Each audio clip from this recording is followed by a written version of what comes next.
하나님 말씀 창세기 49장 1절부터 7절까지의 말씀을 제가 봉독해 드리겠습니다. 야곱이 그 아들들을 불러 이르되 너희는 모이라. 너희가 후일에 당할 일을 내가 너희에게 이르리라. 너희는 모여 들으라. 야곱의 아들들아, 너희 아버지 이스라엘에게 들을지어다. 르우벤아, 너는 내 장자여 내 능력이요 내 기력의 시작이라. 위풍이 월등하고 권능이 탁월하다마는 물의 끓음 같았은즉 너는 탁월하지 못하리니 내가 아버지의 침상에 올라 더럽음이로다. 그가 내 침상에 올랐었도다. 시므온과 레위는 형제요 그들의 칼은 폭력의 도구로다. 내 호나 그들의 모의에 상관하지 말지어다. 내 영광아 그들의 집회에 참여하지 말지어다. 그들이 그들의 분노대로 사람을 죽이고 그들의 혈기대로 소의 발목 힘줄을 끊었음이로다. 그 노여움이 혹독하니 저주를 받을 것이요 분기가 맹렬하니 저주를 받을 것이라. 내가 그들을 야곱 중에서 나누며 이스라엘 중에서 흩으리로다. 아멘. 오늘 창세기 49장 1절부터 7절까지의 말씀은 유언 장면입니다. 야곱이 그야말로 숨을 거두기 직전에 아들들을 모아놓고 마지막 유언을 하는 거죠. 이것이 정말 직전이라는 사실이 오늘 우리가 읽지는 않았지만 창세기 49장 제일 마지막 절 33절에 보면 이런 말씀이 나오죠. 야곱이 아들에게 명하기를 마치고 그 발을 침상에 모으고 숨을 거두니 그의 백성에게로 돌아갔더라. 그러니까 이 말씀을 탁 마치고 바로 숨을 거두었다. 그런 기록이 생생하게 나와 있습니다. 지금 야곱이 몇 살이죠? 147세죠. 지금 눈이 어두워서 보지도 못하고 그리고 침상에 앉을 기력도 없는 그런 노인이었습니다. 아니 숨을 거두기 직전이니까 당연히 그렇겠죠. 근데 그럼에도 불구하고 야곱이 한 말들을 한번 보십시오. 얼마나 총명하고 얼마나 뚜렷한 정신 가운데에서 이 자식들을 위한 축복과 예언을 하고 있습니까? 저는 이 장면을 보면서 제 부모님들과 또 여러분들과 저도 언젠가는 이런 순간을 맞이할 텐데 하나님께서 우리에게 야곱에게 주신 이 복을 주셔서 마지막 숨을 거두는 그날까지 하나님께서 우리의 정신이 영혼이 총명해서 사랑하는 사람들에게 마지막 귀한 말 한마디 정도를 남길 수 있을 수 있도록 그런 야곱에게 주신 그 복과 은혜를 저와 여러분들에게도 주실 수 있기를 간절히 소망합니다. 유언은 오늘 본문은 유언인데 유언의 형식을 빌은 예언이기도 하고 유언의 형식을 빌은 축복이기도 합니다. 오늘 1절에 보면 이런 말씀이 나오죠. 너희가 후일에 당할 일을 내가 너희에게 이르리라. 이렇게 되어 있죠. 그러니까 앞날을 이야기해 주겠다라는 그런 야곱의 말인데 예언이라고 봐야죠. 앞에서 어떤 일이 일어날 것인가. 그리고 22절에 보면 그러니까 시작할 때 야곱이 말을 시작할 때는 내가 너희에게 후일에 당할 일들을 일러주겠다라고 말을 하고 22절에 보면 이런 말씀이 나옵니다.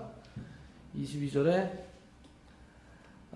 이들은 이스라엘의 12지파라. 이와 같이 그들의 아버지가 그들에게 말하고 그들에게 축복하였으니 곧 그들 각 사람의 분량대로 축복하였다. 이런 말씀이 나옵니다. 그러니까 유언의 형식을 빌은 예언이기도 하고 유언의 형식을 빌은 축복이었습니다. 자, 오늘은 야곱의 12아들 중에서 르우벤과 시므온과 레위 이 세 사람에 관한 이 예언의 말씀을 좀 살펴볼까 합니다. 그러니까 앞으로 최소한 한두 번은 더 이 49장을 살펴볼 거다라고 여러분들께서 짐작하실 수 있겠지요. 야곱의 유언을 좀 살펴볼까 합니다.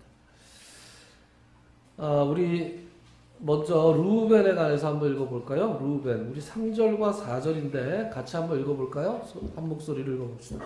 3절과 4절 시작. 루벤아 너는 내 장자요 내 능력이요 내 기력의 시작이라. 위풍이 월등하고 권능이 탁월하다마는 물의 끓음 같았은즉 너는 탁월하지 못하리니 내가 아버지의 침상에 올라 더럽혔음이로다.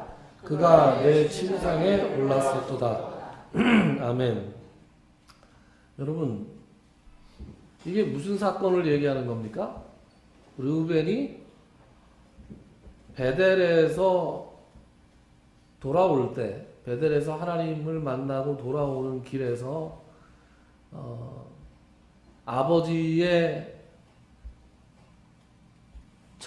자기의 서모죠. 자기의 의붓 어머니와 이 동침을 한 사건을 지금 이야기하고 있습니다.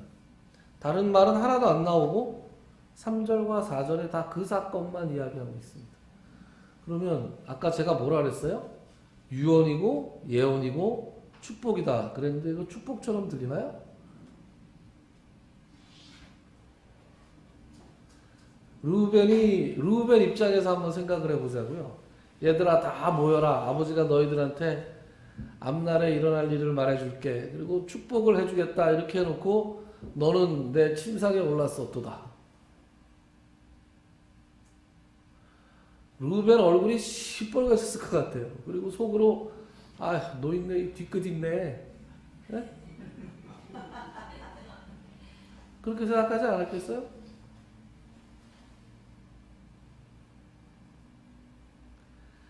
야곱은 그동안 이 사건에 대해서 적어도 성경의 기록으로는 한마디도 하지 않았습니다. 사실 무슨 말을 하겠어요? 그죠? 우리가 다 부모들 입장인데 이게 일어나서는 안 될 일이지만 이런 일이 일어났다. 그러면 정말 이게 기가 막히고 억장이 무너져서 무슨 말을 할 수가 없겠죠. 이 일이 일어난 창세기 35장 22절의 기록에는 어떻게 나와 있냐? 이렇게 나옵니다. 뭐라고 나오냐? 제가 읽어드릴게요. 22절에 이스라엘이 그 땅에 거주할 때, 이스라엘은 야곱의 다른 이름이죠. 하나님께서 주신 야곱의 다른 이름이 이스라엘이었습니다. 그리고 그것이 이스라엘 민족의 이름이기도 했죠. 이스라엘이 그 땅에 거주할 때 르우벤이 가서 그 아버지의 첩 비라와 동침함에 이스라엘이 이를 들었더라. 그리고 끝이에요. 들었더라. 여러분, 저는 이 기록을 읽으면 오히려 무섭습니다.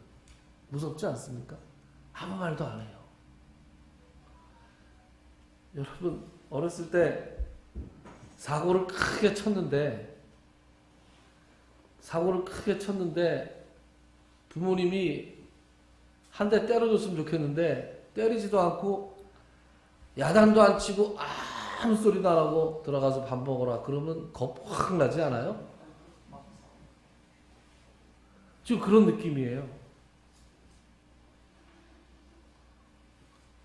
가슴이 철렁하는데 이스라엘의 일을 들었더라. 그리고 아무 소리가 없어요. 그리고 몇 년이 흘렀습니까? 한 50여 년의 세월이 흘렀습니다.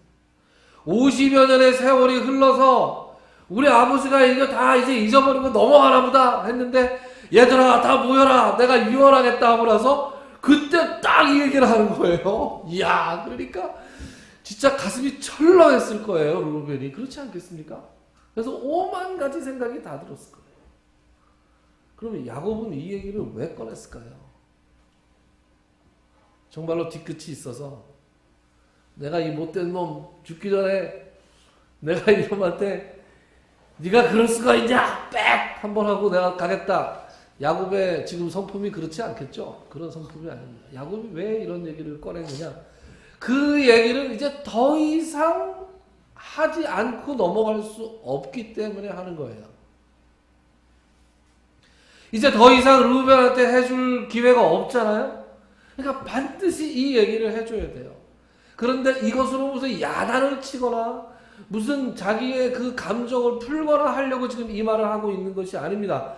르우벤의 인생에 있어서 이 일이 가장 중요한 일이었고 아버지의 입장에서 볼 때 이 일이 가장 안타까운 일이었고 이 일을 해결하고 넘어가지 않으면 이 사람의 앞날이 없기 때문에 지금 이 이야기를 해주고 있는 거예요. 여러분 축복이 뭡니까? 축복은 그 사람에게 가장 필요한 말을 해주는 게 축복이에요. 그냥 좋은 말 해주는 게 축복이 아닙니다. 르우벤의 인생에 있어서 결코 해결하지 않으면 안 되는 문제, 그게 바로 어떤 문제였냐? 여기 이렇게 나옵니다. 몇 절에 나오냐? 4절에 이렇게 나오죠? 물의 끓음 같았은즉 그랬어요. 그 앞에 좋은 말 있죠. 너는 내 장자고 내 능력이고 내 기력의 시작이고 위풍이 월등하고 권능이 탁월하다. 그렇지만은 너는 물의 끓음 같았다. 이렇게 얘기합니다. 여러분 물 끓여봤잖아요, 우리. 여러분 물 끓이면 어때요? 부글부글 하는데 규칙적으로 끓어요? 막 여기저기서 막 끓죠. 어디가 튀어나올지 알 수 없죠. 정서적으로 굉장히 불안하고 굉장히 충동적이었다는 거예요. 르우벤이. 여러분 똑똑합니다. 공부도 잘하고 아주 말도 잘하고 뭐 힘도 세고 뭐 싸움 잘하고 다 잘해요. 그런데 그 사람이 성격이 불안해. 충동적이에요. 감정적이에요. 그럼 그 사람 큰일 할 수 있습니까? 그 사람 큰일 할 수 없습니다. 지도자가 되려면 뭐가 돼야 돼요? 마음이 안정돼 있어야죠. 차분해야죠. 말을 아끼고 감정 표현이 적고 그렇지 않습니까? 그래서 가장 먼저 태어나긴 했지만 얘가 이렇게 충동적이고 자기의 어떤 감정을 이겨내지 못하는 사람이었다. 이게 르우벤이 첫 아이잖아요.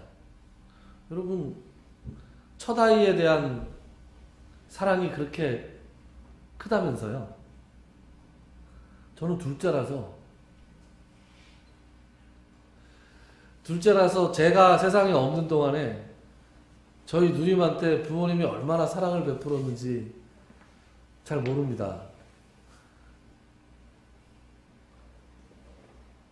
제가 언젠가 설교할 때 얘기를 했더니 나중에 어머니가 해명을 하셨는데 해명한 걸로 안 되죠. 누나는 유치원 보내고 저는 안 보낸 거.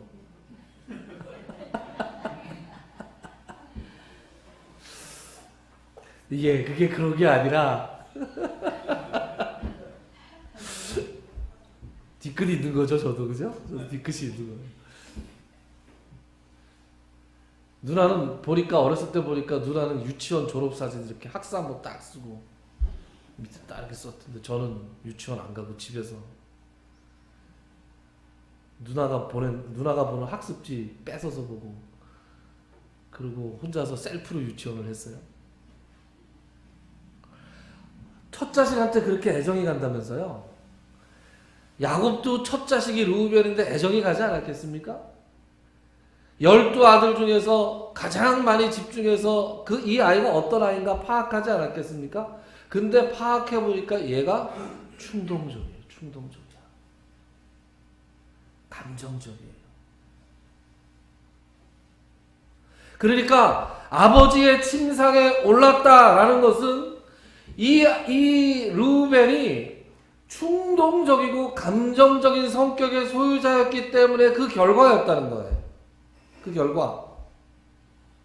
르우벤이 얼마나 충동적이고 자기 통제가 감정적인 사람인가는 곳곳에 나옵니다. 곳곳에. 우리가 주목해서 보지 않아서 그렇지 르우벤이 여러분 어떤 게 있었어요?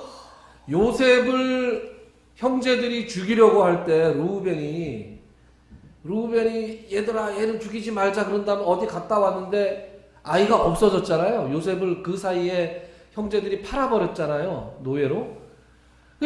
르우벤이 와서 뭐 합니까? 울어 거기서. 아이고 아이가 없어졌더라. 나는 이제 어찌할꼬. 장남이 보여줄 모습이 아니죠. 장남이면 권위 있게 나 없을 때 아무것도 하지 마. 그래야 되잖아요. 동생들이 꼼짝하지 말아야 되잖아요. 동생들이 형을 무시합니다. 얘 가만히 내버려둬라 그랬는데 형을 무시하고 삭 팔아버리니까 와서 형이 아우들을 야단을 치기는커녕 도로 찾아오라고 하기는커녕 울고불고해요. 울고불고하고 끝이에요. 뭐 아무것도 없어요. 그런 다음에 애굽에 그 곡식을 구하러 갔을 때 그들이 갇히잖아요. 그 정탐꾼으로 스파이로 몰려가지고 요셉에 의해서 가둬지잖아요. 그 가둬졌을 때 자기들끼리 막 말을 주고받을 때 루벤이 그러잖아요. 그래서 내가 그때 요셉을 이렇게 하지 말자 그러지 않았냐? 우리가 요셉한테 다 잘못해서 그 지금 죄값 치르고 있는 거다. 이렇게 얘기합니다. 이거 좀 못난 모습 아닙니까? 못난 모습이에요. 그리고 베냐민을 데리고 오라고 요셉이 그랬잖아요. 베냐민 데리고 와라. 그래야 너희가 정탐꾼이 아닌 거를 내가 믿겠다. 그렇게 얘기하니까 루벤이 아버지한테 가서 뭐라고 얘기합니까? 말도 안 되는 소리 하죠. 아버지, 베냐민을 제가 못 데리고 나오면 제 아들들 여기 있으니까 아들들을 죽이세요. 이렇게 얘기합니다. 아니, 이게 할 말이에요? 할아버지한테 손주를 죽이라고요? 그냥 뭐가 이게 꽂히면 이렇게 얘기를 막 하는 스타일이에요, 루벤이. 그래서 큰 일을 못 합니다. 야곱이 그것이 늘 안타까웠던 거예요. 늘 안타까워서 그것에 대해서 늘 마음에 품고 있다가 이제 내가 죽기 전에 이 얘기를 해야 되겠다. 그리고 르우벤에게 가장 필요한 얘기, 너 물에 끓는 것 같은 그 성격 고쳐야 된다. 너 그 성격 안 고치면 앞으로도 네가 탁월한 일을 할 수가 없다.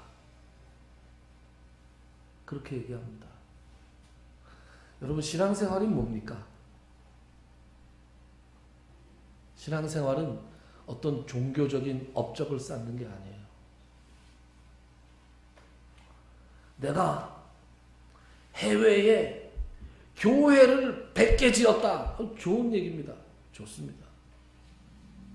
내가 뭘 했다. 좋습니다. 그런데 그걸 통해서 뭐가 변해야 되냐? 그 사람의 성격이 변해야 돼요.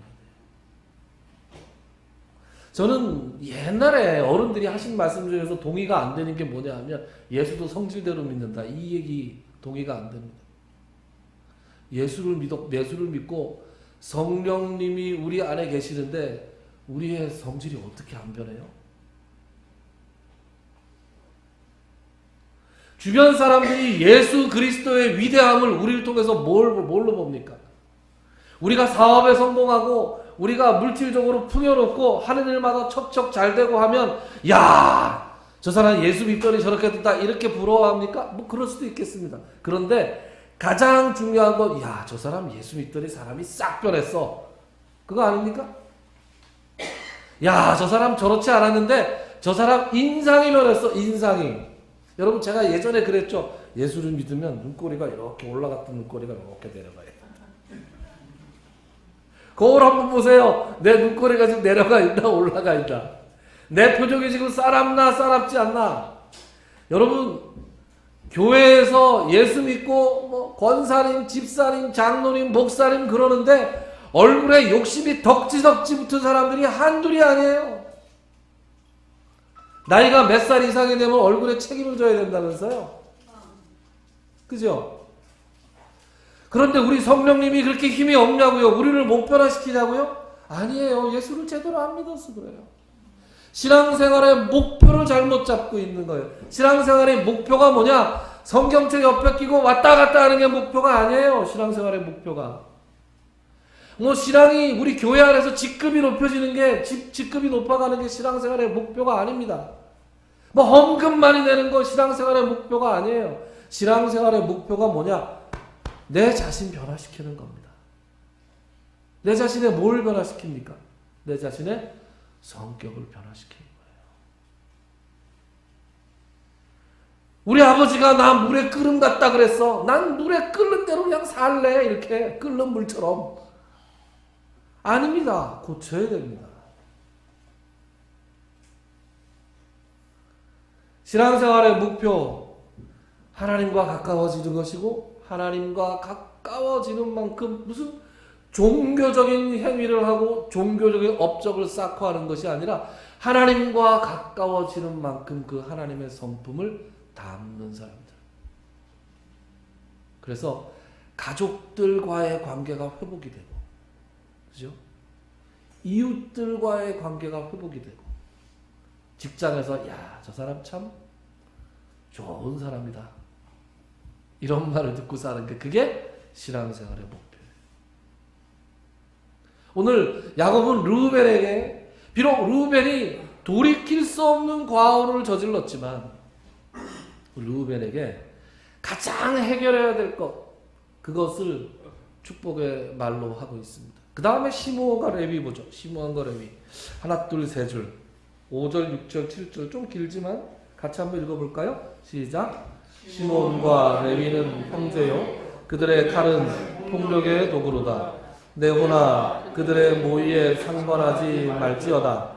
내 영광아 그들의 집회에 참여하지 말지어다. 그들이 그들의 분노대로 사람을 죽이고 그들의 혈기대로 소의 발목 힘줄을 끊었음이로다. 그 노여움이 혹독하니 저주를 받을 것이요, 분기가 맹렬하니 저주를 받을 것이라.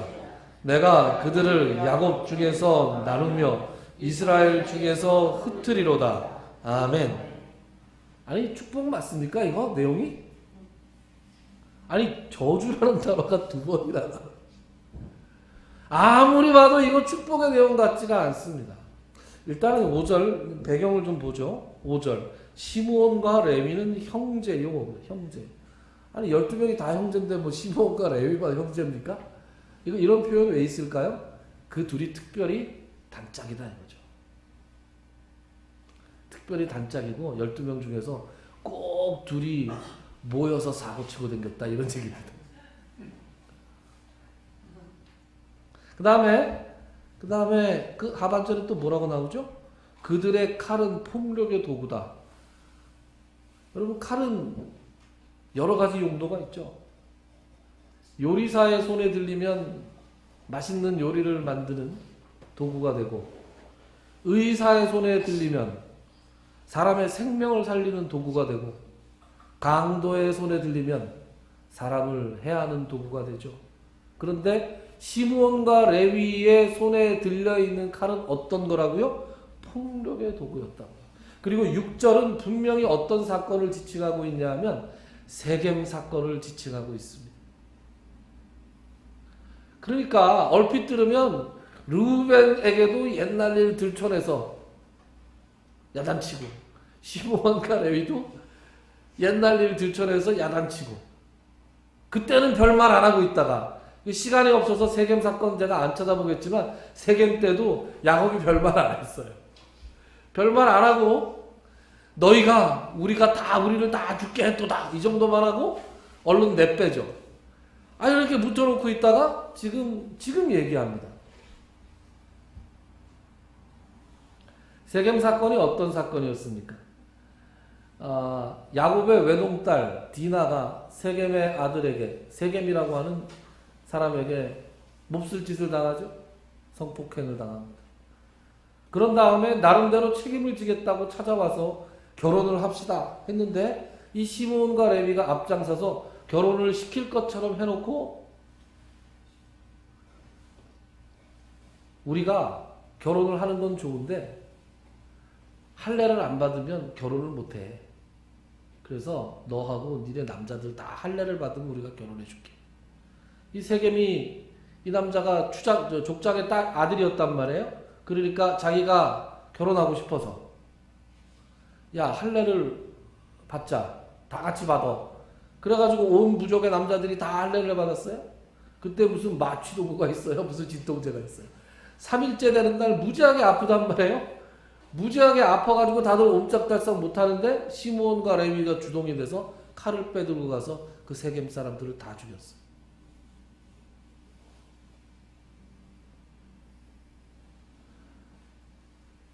자기하고 어머니가 같아서 이 배가 같은 여동생, 그 어리고 예쁜 여동생이 몹쓸 짓을 당했을 때 오빠들로서 어떻게 복수심이 들지 않을 수 있겠습니까? 당연합니다. 복수심이 드는 거. 그런데 너무 지나쳤던 거예요.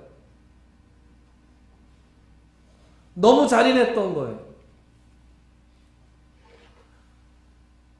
그래서 어떻게 한 부족을 멸절시킬 수가 있습니까? 그것도 모자라서 여기 뭐라고 돼 있어요?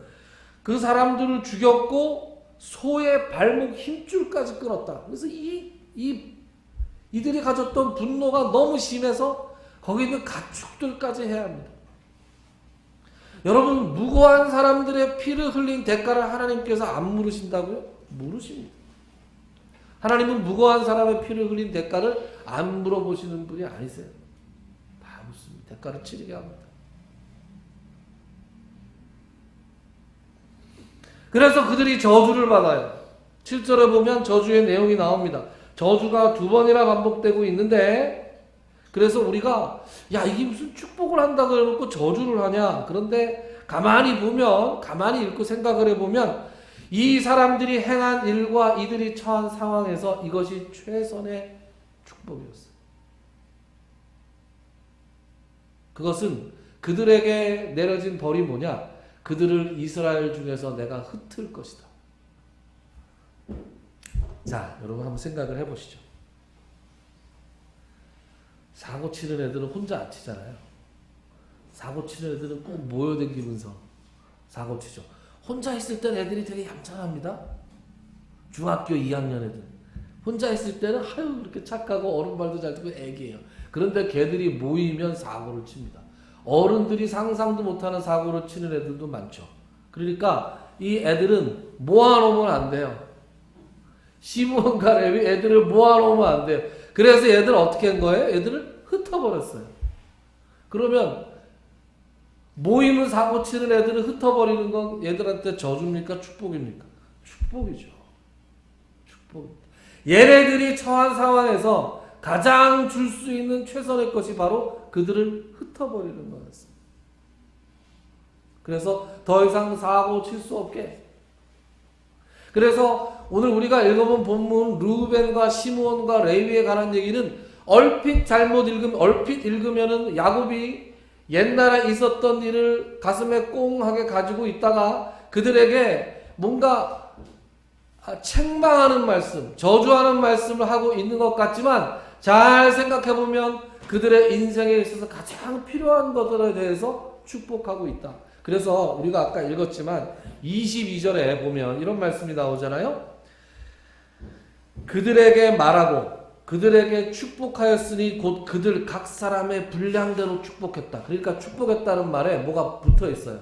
어떻게 축복을 했다고요? 각 사람의 분량대로 축복했다. 이걸 세번역에서는 뭐라고 번역하고 있냐면 아들 하나하나에게 알맞게 축복했다. 이렇게 되어 있습니다. 그러니까 축복은 맞춤형으로 주어졌다라는 거죠. 그럼 여러분 우리가 하나 확인해야 될 게 있습니다. 시므온과 르우벤과 시므온과 레위의 그럼 이후의 삶이 어땠습니까? 과연 하나님의 예언한 대로 그렇게 되었습니까? 이렇게 되어 있죠.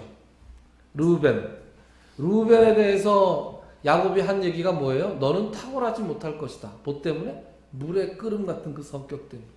그러니까 그것을 극복해야 네가 탁월해질 수 있다. 이렇게 얘기합니다. 그런데 르우벤은 훗날 탁월해졌나요? 탁월하지 못했나요? 탁월하지 못했죠.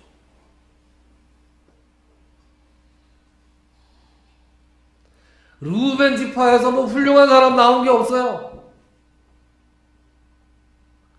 르우벤 지파가 무슨 훌륭한 일을 했다는 말도 없어요. 성경의 기록에 의하면. 그리고 그 숫자가 별로 많지도 않았어요.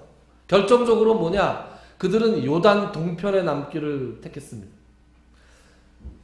여러분, 여호수아가 대장이 돼서 이스라엘 백성들이 가나안을 정복해 나갈 때 요단 동쪽에서 요단 서쪽으로 가잖아요.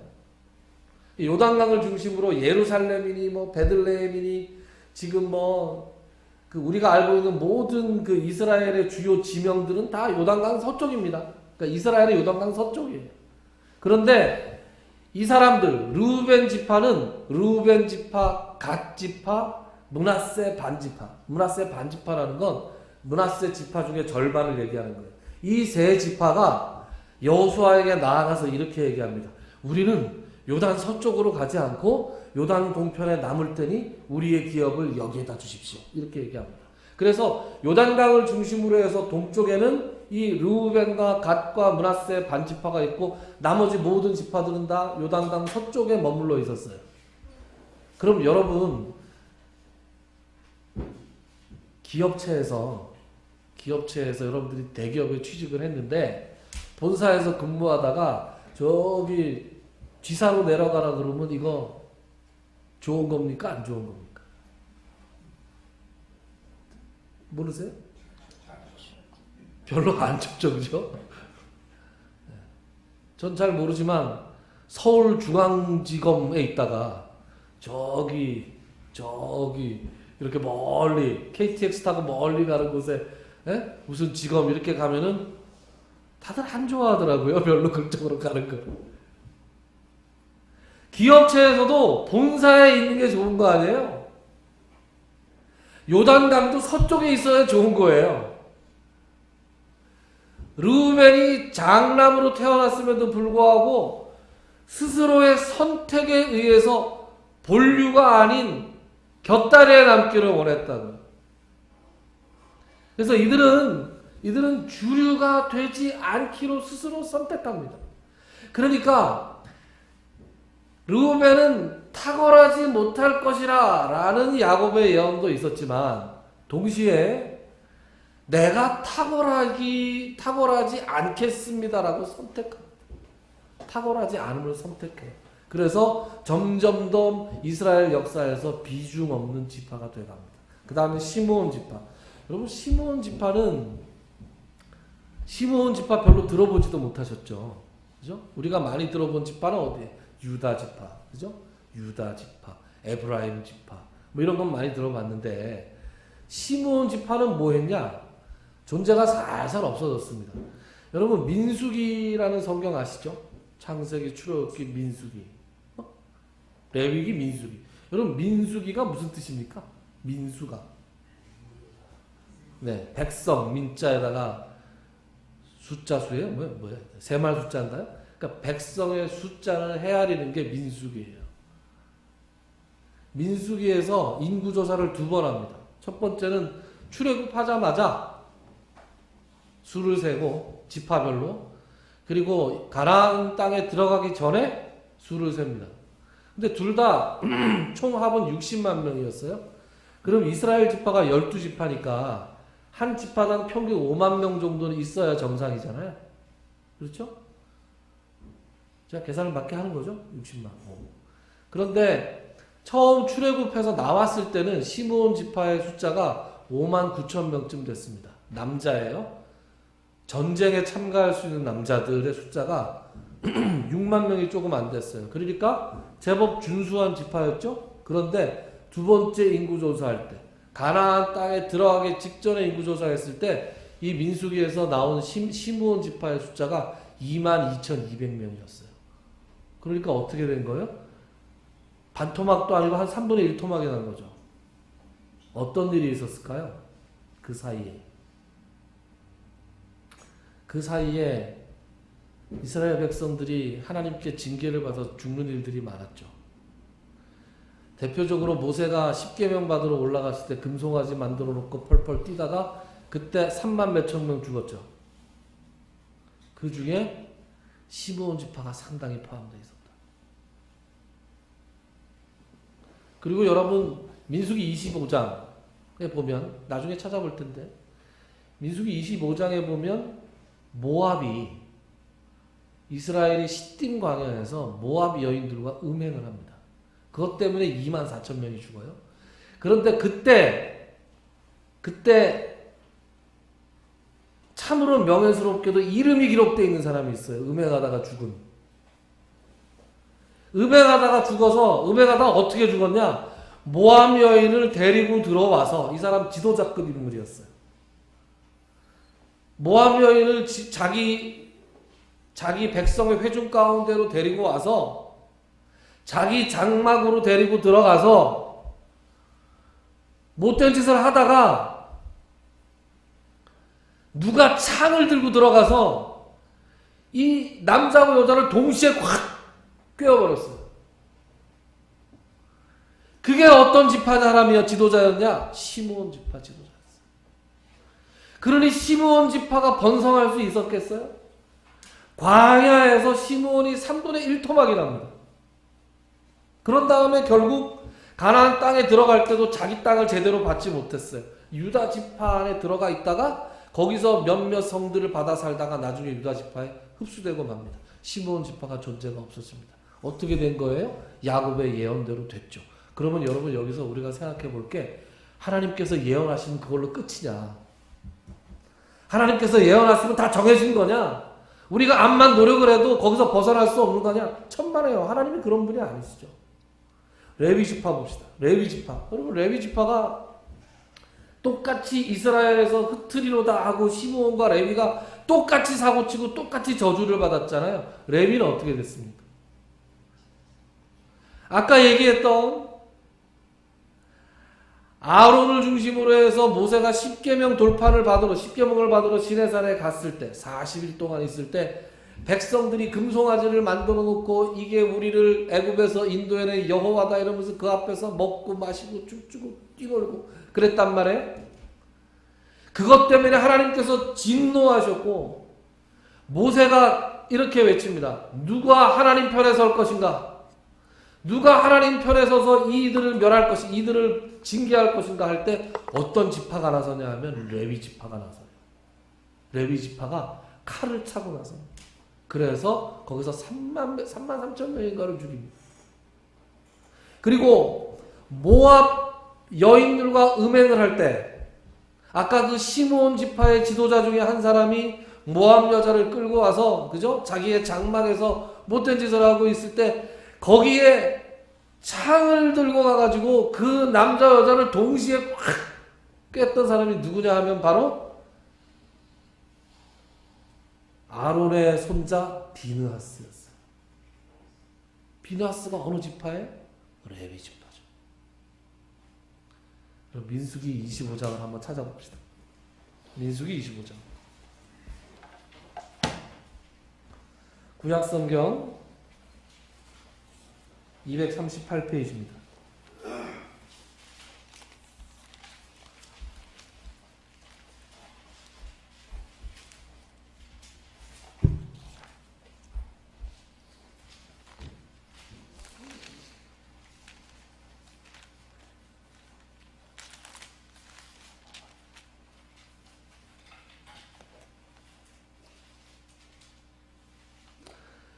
여러분들 가진 성경에 이렇게 각 장마다 제목이 나옵니까 혹시?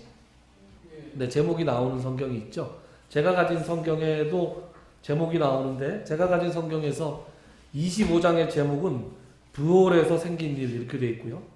26장에는 두 번째 인구조사 이렇게 되어 있죠. 두 번째 인구조사에서 시므온의 숫자가 3분의 1토막이 났다 그랬죠. 그렇죠? 비느하스가 우리 같이 한번 읽어보죠. 6절부터 아니요. 6절부터 9절까지는 제가 읽겠습니다. 이스라엘 자손의 온 회중이 회막문에서 울 때에 이스라엘 자손 한 사람이 모세와 온 회중의 눈앞에 미디안의 한 여인을 데리고 그의 형제에게로 온지라. 제사장 아론의 손자 엘르아살의 아들 비느하스가 보고 회중 가운데서 일어나 손에 창을 들고 그 이스라엘 남자를 따라 그의 막사에 들어가 이스라엘 남자와 그 여인의 배를 꿰뚫어서 두 사람을 죽이니 연병이 그 이스라엘 자손에게서 그쳤더라. 그 연병으로 죽은 자가 24,000명이었더라.